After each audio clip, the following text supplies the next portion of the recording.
Hi, my name is Bill, and today I'm going to be showing you how to replace the storage drawer front panel on your stove.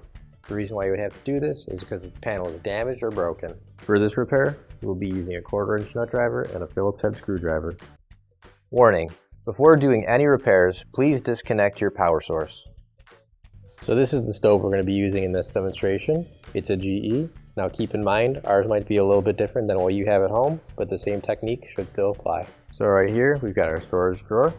And that just pulls straight out. And once you get it pulled out all the way, you're going to have to lift up at an angle and pull that out the rest of the way. So we're going to use a screwdriver to unscrew this front panel here.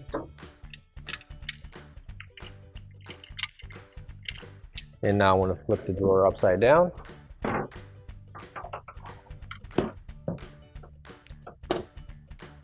And we've got 2 more screws on the bottom here. And now the 2 pieces should separate from each other, just like this. Now you can grab your new OEM replacement storage drawer panel, and if you don't have one already, you can find it on our online store. So now we're going to put our storage drawer panel back on. We're going to put the top on first. That'll slide on, pull it down, and once we do that, on the other side, just push in a little bit, and everything should come together. And now we can screw it back in.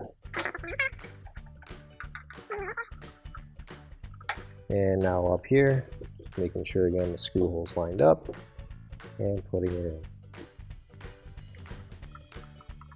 Now we can put our drawer back in. So we're going to angle that all the way so it gets past those notches right there. And we can set it down in place and push it back in. You can't run through a campground. You can only ran because it's past tense. Finally, don't forget to plug in your appliance. If you need to replace any parts for your appliances, you can find an OEM replacement part on our website, PCApplianceRepair.com. Thanks for watching, and please don't forget to like, comment, and share our video. Also, don't forget to subscribe to our channel. Your support helps us make more videos just like these for you to watch for free.